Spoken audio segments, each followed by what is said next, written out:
This is Abe Friedtanzer from Awards Buzz. Very excited to be speaking with Lang Fisher and Tracey Wigfield about the Four Seasons. How are you both doing today? Good. Good. How are you? Good. What was your familiarity like with the 1981 Alan Alda film before this project began? Neither Tracey nor I had actually ever seen the film. Is that okay to say? Is that okay to say? But it's one of Tina's favorite movies, and the three of us had been talking about doing a project together, and we were hoping to find something that was sort of grounded and, had more of a, some more dramatic moments than what we were used to writing. And she kept sort of mentioning this film, and neither one of us knew exactly what happened in that film. And so one day, Tracey and I were like, we should just watch the movie. And we watched it, and we loved it. And we were like, this is a perfect TV show idea. And so then we all three were like, yeah, let's just see if we can adapt that into a TV show. But yeah, we had, it's so funny because I think there's people who just absolutely. It's some very specific age range where this movie was so meaningful. It's so to them seminal. Because they'll be like a 51-year-old man will grab me by the shoulders and be like, I heard you're doing the Four Seasons. I love that movie. People really, really love it. But we had just missed it. We hadn't heard of it. Yeah. But now we have. Now we have. But it is not critical, you would say, to people who would want to enjoy the show to have seen the... No. And that was important to us. That we do, there are a lot of nods to the original for the fans out there of the original. There's a lot of things that we throw in there that are fun little Easter eggs for them, but you don't have to have seen it to watch the show.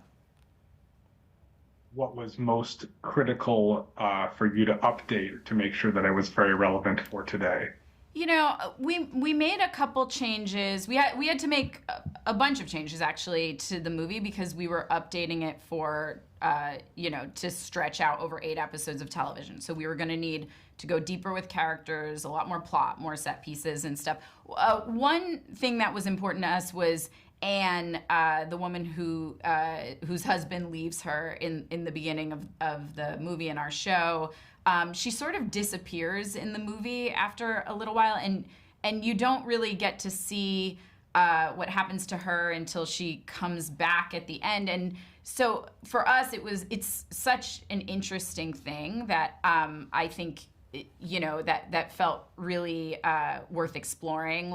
You're in this marriage for 25 years, and yeah, maybe in the back of your mind, it's not perfect, but you would never be the one to end it, and it gets pulled out from under you. And what does that feel like? And what are the missteps in trying to recover from it? And what are the losses you didn't even expect from this marriage ending, and what are the things that are good that you didn't expect? And so it was really fun to be able to write that part for Carrie Kinney Silver and to see her perform it so beautifully. The other thing I think was a big change we made is we made one of the couples a same-sex couple.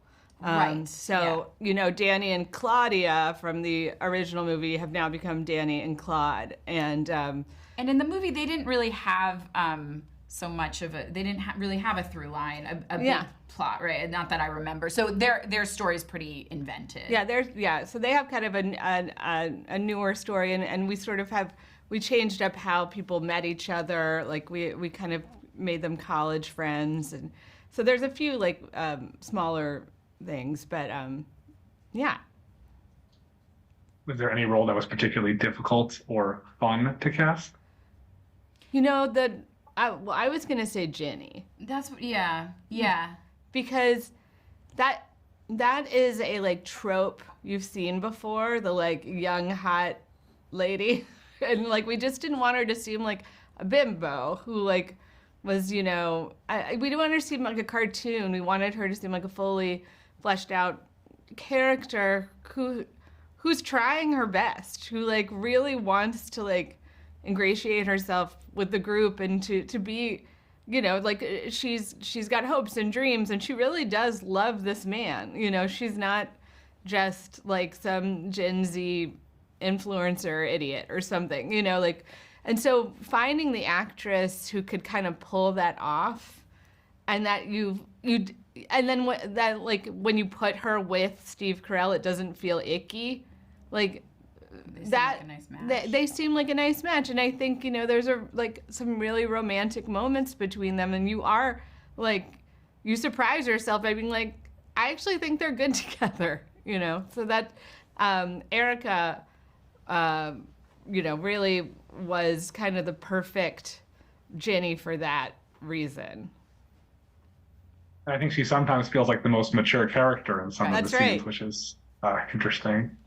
And I imagine most people who know Steve Carell, you know, originally like him from The Office, but since then I feel like he's really been going in the opposite direction in his career and trying to do something very, very different. And so in a lot of ways, I think this fits in with The Morning Show and The Patient. Obviously, it's a tiny bit lighter than both of those, but just not necessarily what people have expected. And I would think also somewhat with Tina Fey, too. I think that 30 Rock and Saturday Night Live were much more outwardly comedic. She was being more just sort of inherently funny, and this is a lot sort of subtler and a different sort of representation of her career.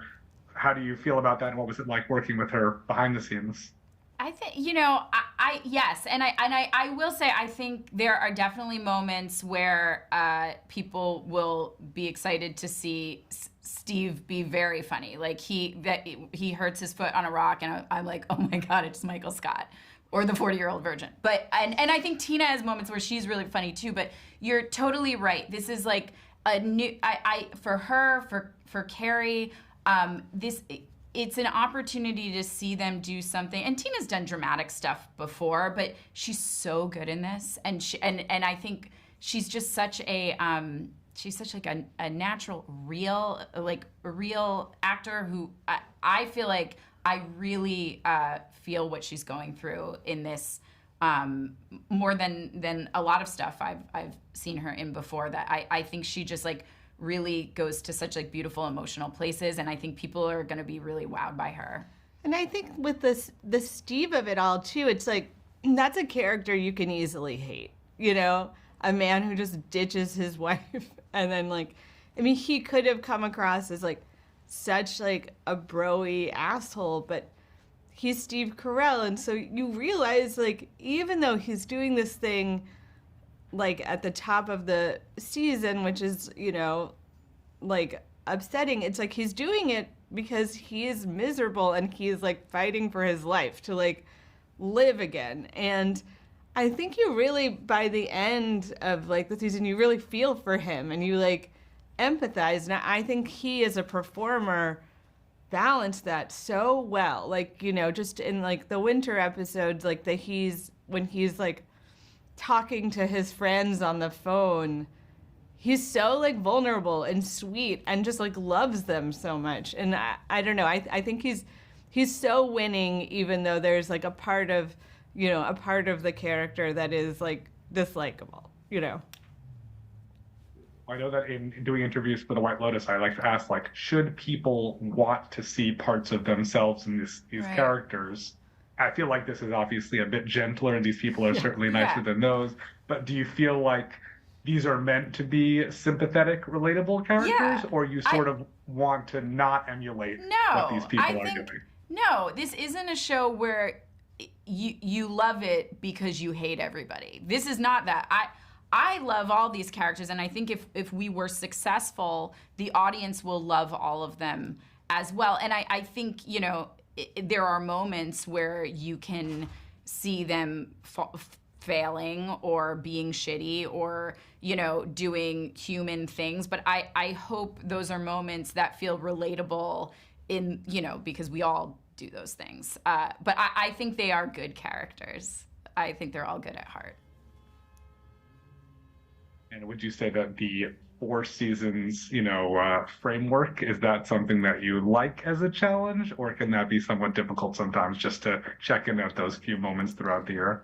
I think we really enjoyed it. Like, I mean, certainly there's a challenge to it, but there's also like a fun of like, you know, they're just these 4 little bursts in the middle of like over a year, and there's a lot of space where we don't see them. and it's kind of fun. It was fun to play with the time that you don't see them. It's like, so that when we see them on the next trip, you can kind of like infer what they have already been going through. You know, there's obviously the most obvious one is, you know, between spring and summer, it's clear Nick has left Anne and he has a much younger girlfriend. But there's also like Danny has dyed his hair, and it's like clearly he's struggling with something because of that. And then at the beginning of, you know, fall, like, you know, Jack and Kate are doing dry fall, and it's like possibly because they've, you know, had that little skirmish in summer when she told the story about him crapping his pants. And it's like, you know, these are like these fun things to play with, you know, in terms of like giving the audience like clues to what they're going through, but not, you don't get to see everything. I will say it's a lot of fun to see Coleman Domingo in this role, especially after, you know, Rustin and Sing Sing, just to know that it's just a nice lighter touch that he's so just funny. as good Yeah, at. he's really fun. Great dancer and really funny. Yeah. Well, I want to flag a quick spoiler warning, hoping that at this point in the interview, people have watched the entire series.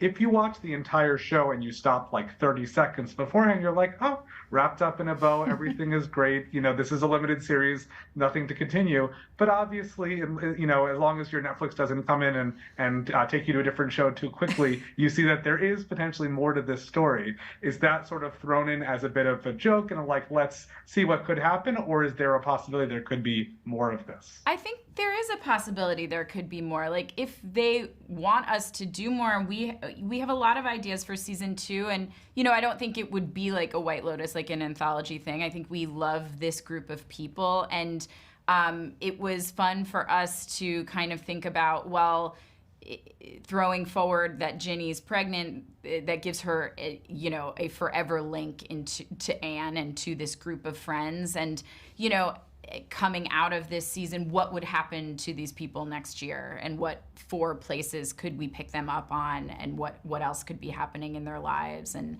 I think we'd want to do more if it all worked out.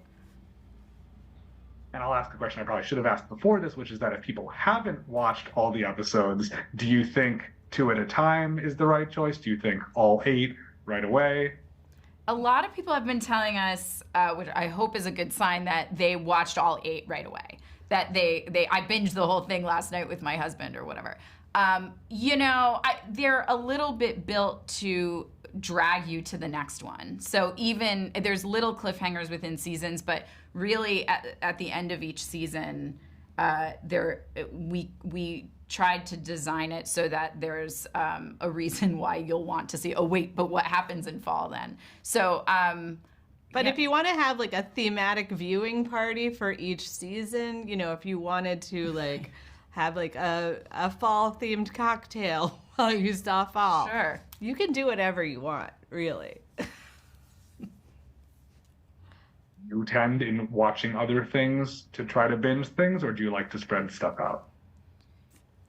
I mean, I feel like I rarely binge like a whole season in one sitting, just because I like have a 5-year-old and I don't get that much time. But I will kind of like condense it in one week. If it's like on Netflix and it's all out, I will like be like, and tonight I shall finish that, and then, you know. I'm so tired. Like, I have 3 kids. I'm so tired at the end of the night. Like, an episode of television is like an 8-part miniseries. So, like, I've been watching the Severance finale for 2 weeks. I'm in part 7 of it. So it's like, I'm never staying up all night. Those days are behind me where I'm staying up all night and binging something.